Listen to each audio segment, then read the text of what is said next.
Today is a big canning day in the kitchen. Now I typically try and stick with one type of canner per day. So if I'm going to do water bath canning, which is what I have out here, then I try and find the things that I need to do to be water bath cans. So I'm not jumping back and forth between canners and dumping out water and adding water and all of that. So it just makes things go smoother and a lot faster. So today I'm doing lemonade concentrate with lemons that I bought on Azure Standard. I have a ton of tomatoes in the garden, and so I'm gonna go pick some of those right now. I have peppers, and so since I have a ton of peppers and a ton of tomatoes, I'm gonna finish getting up all of my salsa for the year. So I've already canned, I believe 12 pints of salsa, and we go through a lot of salsa in the year, so I want to double that, if not triple it. So I'm going to try and get the rest of my salsa put up for today, for the year, and then that way, as my green tomatoes start turning red, then I can move on to sauces, condiments, ketchup, that kind of stuff. I do have a ketchup one out on the blog. I'll post that in the description.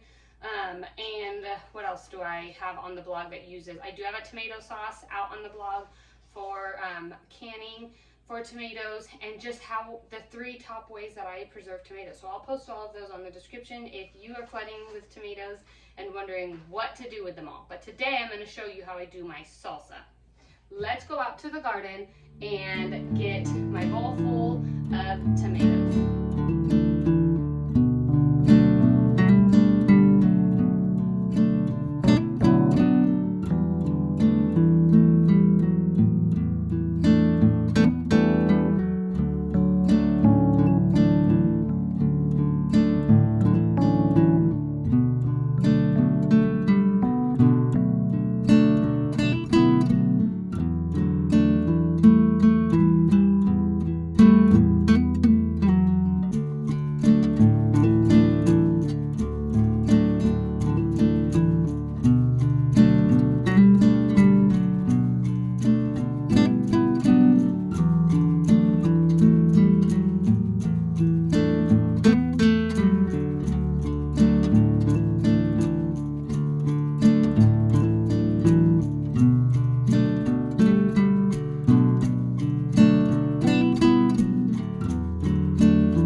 Well, here we are the next day.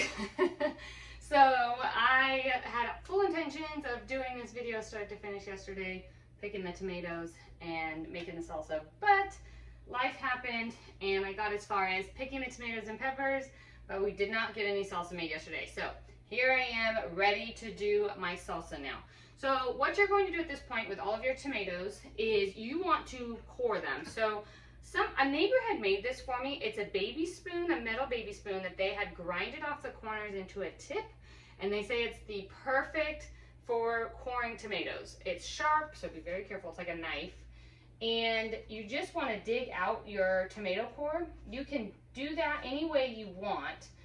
You can even do it, I've done it where I've cut them in half and then dug it out that way. Whatever works for you. I use this little tool, and then you're just going to set each of your tomatoes aside because we're going to boil them for 30 seconds till their skins start to split, and then we're going to immediately put them into an ice bath so that we can peel off all of these skins. So at this point you want to core and get the skins off, remove all of the skins of all of your tomatoes. In terms of the tomatoes, you're looking for 7 cups of tomatoes, and that gives you roughly about 5 pints of chopped tomatoes. So I usually double this. I try and do as many tomatoes as I can. Like I said, we go through a lot of salsa, and so this recipe easily doubles so you can do a bigger batch. Now my water bath canner here only holds about 8 pints. So if I'm gonna double or triple it, I know I'm gonna run my jars twice. So my canner is only going to hold about 8 the first round, and then I'm going to have to do another round again. So if you just have time to run one batch through, I would stick with the one batch, which is 7 cups of chopped tomatoes. Okay, I got all of my tomatoes here cored, and my kitchen's really small, so this works really well for me, and you'll have to just figure out what works for you. But I want to get all of the skins off. So I have a pot of boiling water here on my stove, and then I have my sink right here filled with ice cold water. So it's really easy for me to take them from the pot and move them right into the sink because I have a really tiny kitchen.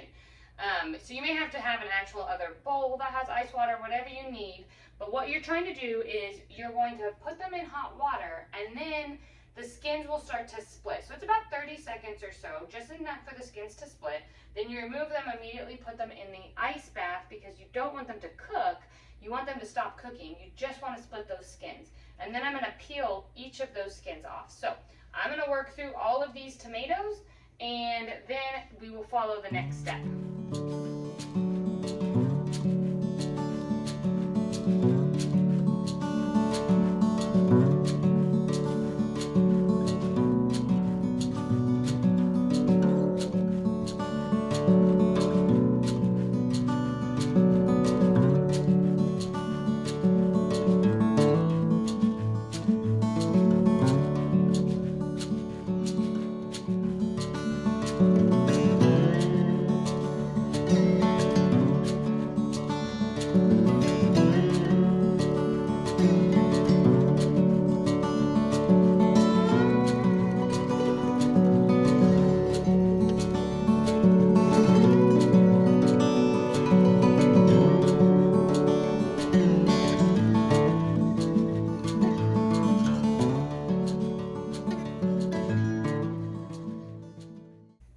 Okay, so now you have all of your tomatoes nice and slimy and the skins are off, and I'm just going to chop them up.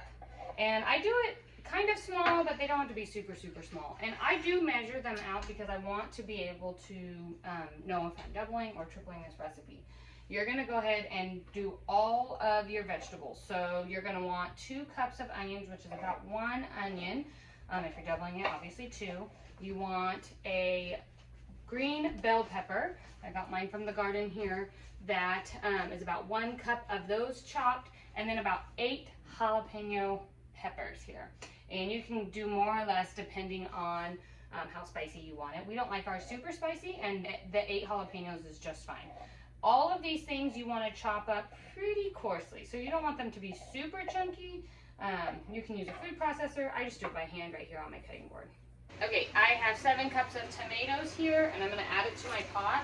And then I'm just going to keep slicing all of my vegetables, so my onions, my peppers, my jalapenos, and I'm just going to add them all to the pot as I go.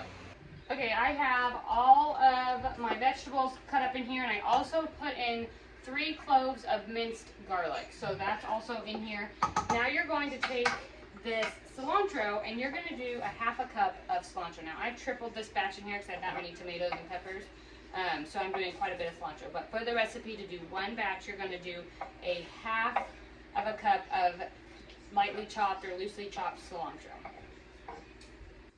Once you have all of that in there, you're going to add in 3/4 cup of vinegar, and you're going to add in a can of tomato paste. I just got this tomato paste at Costco. You can also get it by the case on Azure Standard. I'll drop Azure Standard in the description, but that is where I typically get it, and it's actually really nice because you can get a lot of them for a really good price. The last thing you're going to add to your pot is a 1/2 teaspoon of ground cumin. Now you're going to turn your stovetop on to about medium heat.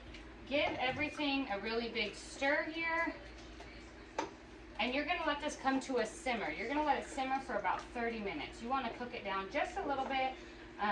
And there's one step I do before I fill my jars once it starts cooking a little bit. And I'll show you that when we get to there. So let this simmer for about 30 minutes and then we'll move on.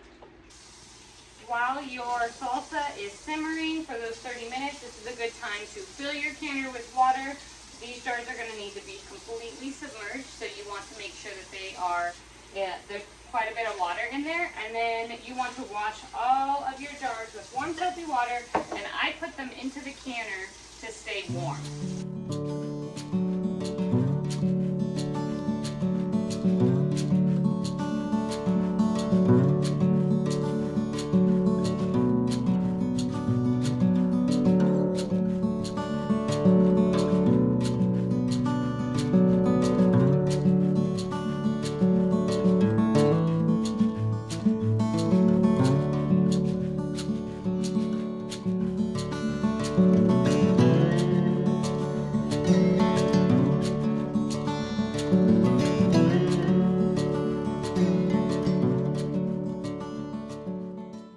Okay, so it has been going for 30 minutes, and now they don't give this in the recipe, this step, but this is what I do, and it helps a lot, is I use my immersion blender, and it's a kind of a fine line between how much you do it, but this really thickens it up just a little bit, and you don't have those huge tomato chunks anymore in there. But if you do it too much, then you're going to have really watery salsa, so you have to be really careful. So I just kind of go down, up and down with my immersion blender a couple times.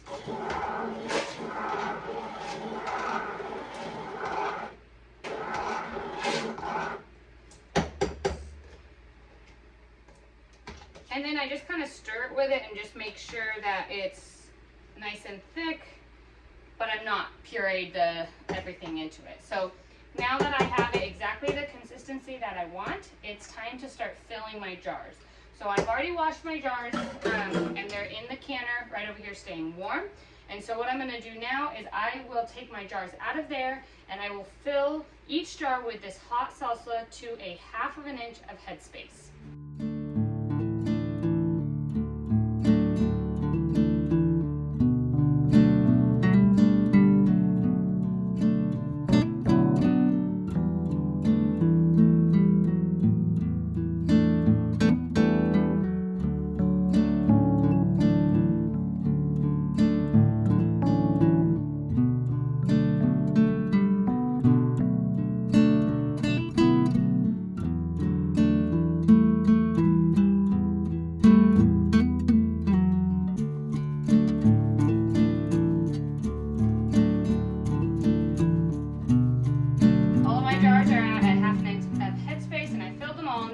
Take a little tool, a back of a wooden spoon, anything. I like this little tool right here, and just put it down a couple times into each of your jars. All you're trying to do here is get out any air pockets or air bubbles that are in that could potentially hinder your seal. After you have done that, you can look and see, make sure your headspace is still at a 1/2 inch, and then you're going to go ahead and take a clean towel, and you are going to wipe the rims of all of your jars. So you want to make sure that there is no particles whatsoever on the rim of your jars, or they will not seal. So salsa can get kind of messy, so it's important to really wipe them good.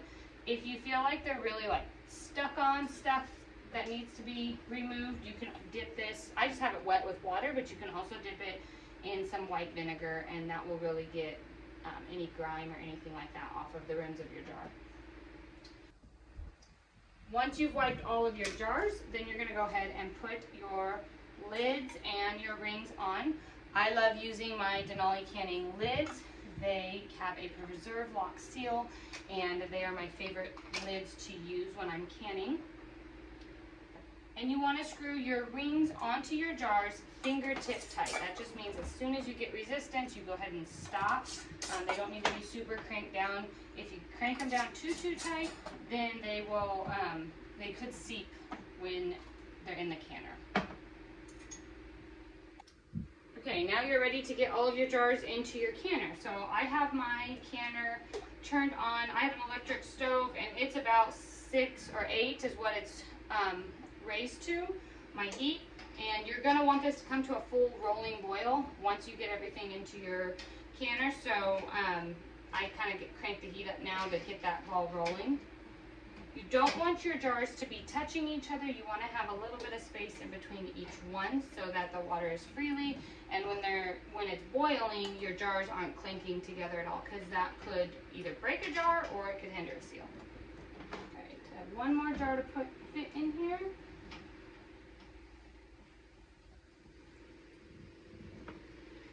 And you want to make sure that your water is at least 2 inches above your jars, which mine is, and you can go ahead and put your lid on. I'm going to crank it up to high because I want this to come to a full rolling boil.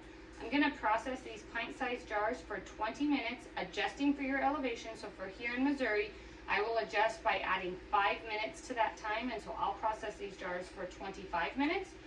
Once they are done processing, you can go ahead and take your lid off and remove your jars. But you may not start your timer to process for 25 minutes until the water is at a full rolling boil. If at any moment your water goes back down and is not stay at a full rolling boil, you'll want to start your timer over because they need to be processed for 25 minutes or 20 minutes, depending on where you're at, with a full rolling boil over top of them.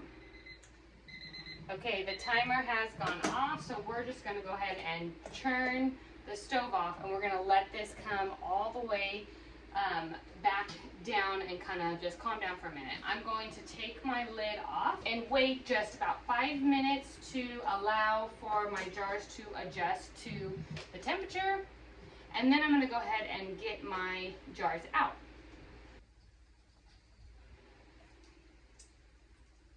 Okay, now I'm going to go ahead and take each of my jars out and put them on a clean towel over here on my countertop to cool completely.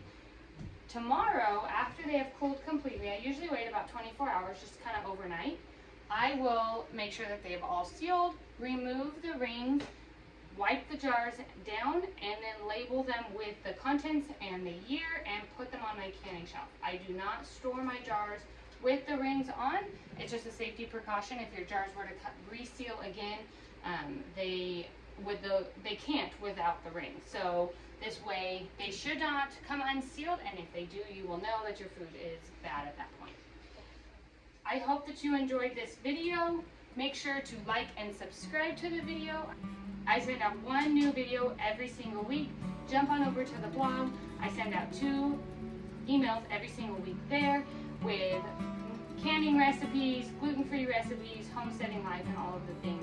I hope you enjoyed this video, and we'll see you next time. Take care.